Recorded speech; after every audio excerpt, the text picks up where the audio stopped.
like a ball. Before anything, what a guy will do is find the right woman who will react to him.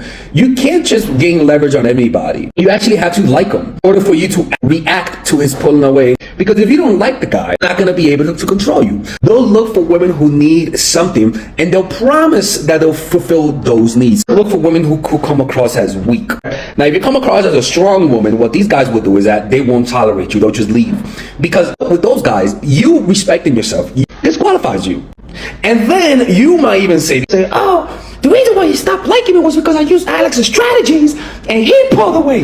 Nah, bitch. What happened was you used my strategies and you told him that you're not somebody to fuck with and he pulled away. This is a addition by subtraction. If you apply my strategies and it doesn't feel like it's working, it could be working because you're avoiding toxic people. The only time I would tell you to ever chase remotely a guy, just say hi, okay? He'll get the hint. Don't you ever go up to him and talk to him. Say hi, be friendly. But also it gives you plausible deniability because it doesn't mean you're chasing, you're just saying hi. So the only time you're ever gonna ask a guy out is if you're noticing that he's shy, all you gotta do is just invite him out with your friends. That's all you gotta do. Just say, me and my friends are doing this, do you wanna tag along? And you'll get a feel, you'll notice that, if he likes you or not, okay? But don't make a kiss, don't go for a kiss or whatever. When you're talking to him, just chat normally. So, let's say that you guys are in a relationship and suddenly he starts being busy. It's a sign that he's losing interest. Now, you do have a way to recover that. If you're noticing he's always busy, you could just text him with, we don't have to hang out. You know, if you guys been in a relationship for like a month or two and there's not a lot of investment, you could just tell him, look, we don't have to hang out. It's not too aggressive, but it's just being honest. If he really likes you, he's gonna say, look, I'm busy, but look, we could just see each other. Let's see each other this time. I just really been busy. Say that he does see you, but then suddenly he's back to always being busy. And it just shows you that he's only with you because of his ego. If he feels like he's gonna lose you, he'll go back to you. That means that he's trying to put you in a little pattern. It's all an ego boost. You're not really gonna get something consistent out of him. He will only get interested in you once he feels like he's losing you. The fastest way a woman shows weakness is through accepting a relationship fast. When a man offers a relationship to you fast, a lot of times, if a woman accepts it, she's pretty much showing that she's desperate. You're showing your cards. But when you say no, you're pretty much telling him, hey, I'm high value, I gotta get to know you more. And it actually makes the man feel insecure, and you can see his dark side because he might get frustrated at the fact that you're not accepting him, and you can see that and say, holy shit, this person is a narcissist. But also it'll make him feel insecure because now you're the one that knows what he wants and you can use that as leverage. Never accept a fast relationship. It's a red flag on him and it's a red flag on you. First thing is you got to be hot and cold through texting.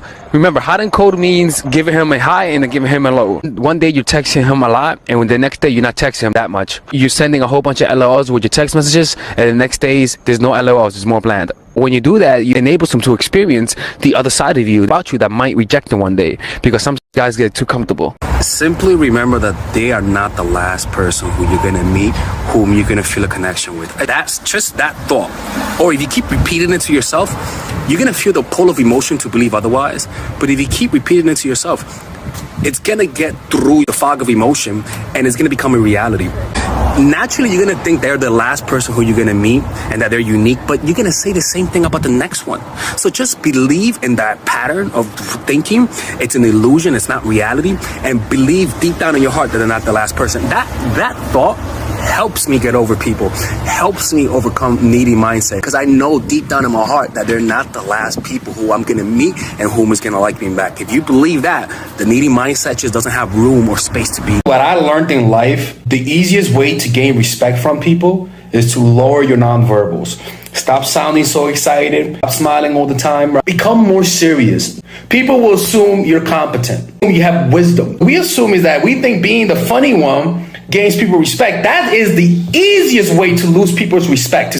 So lower your nonverbal. Learn to have an economy of words. Move slower. Talk slower. Respond slower. And you will create the illusion of somebody who deserves and demands respect without even saying a word. All right? What to do when a guy says he's busy? This is the thing. When you like someone, you're going to find time to hang out with them. It's an emotional response, it's not a logical response. Your logic catches up with your emotions through rationalizations, providing you with blind spots so you don't see the negative traits and you only notice the positive traits. It's kind of like when you want to go to the gym. There's no such thing as it's too far away. There's no such thing as there's not enough time.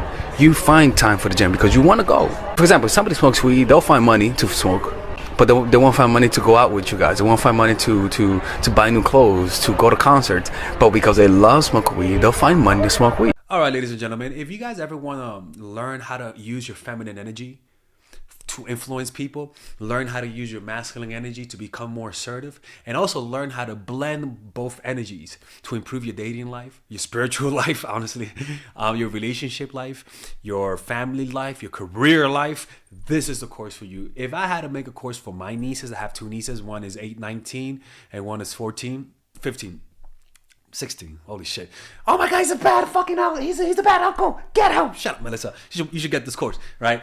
And this is the course that I will make for them. So, for example, watch the curriculum, right? In the first week, we're going to be showing you how to establish a strong masculine foundation without letting it hurt your feminine energy. This masculine foundation is a source of who you are, right? It's your bodyguard. Without this, whatever feminine energy you create will be destroyed by the outside, because your masculine is your shield. So we'll talk about goal setting. We'll talk about how to develop a serious attitude. We're going to be talking about how to use more logic, how to use more goal-oriented behavior. It's more how to be a man. Now the next one is how to embrace the feminine energy, right?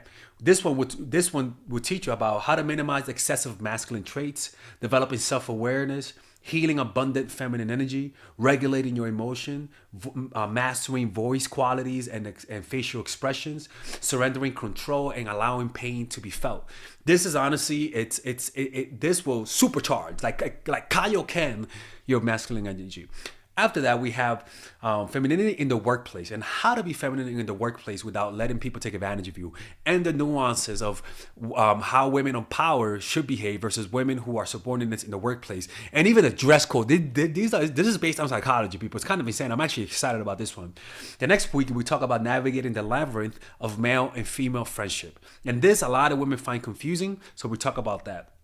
And how to identify envious friends, how to identify the good friends, how to keep male friends, and how to keep female friends. Week 5, we talk about how to release the burden of the past and stop and destroy mental projections. This is actually really powerful. And then week 6, we talk about how to increase your observational power so that you can read people better. And we have a bunch of bonuses. The course starts at $99, and you guys can pre-order the course today at $69 before it goes out. If you're watching this, most likely I'm in the meditation retreat, so most likely I will be praying for all of you guys. And just click on the description down below of the video, right there, you'll see it, and you can pre-order that course. It's gonna be out by the end of next month or the beginning of February of March. One of the two, people, because I have a 10-day retreat to do, and I want to finish the course after the retreat, because I think the ideas are gonna be so much better. All right, man. I'll see you guys later. Pre-order, man. Oh, I'm closing the channel.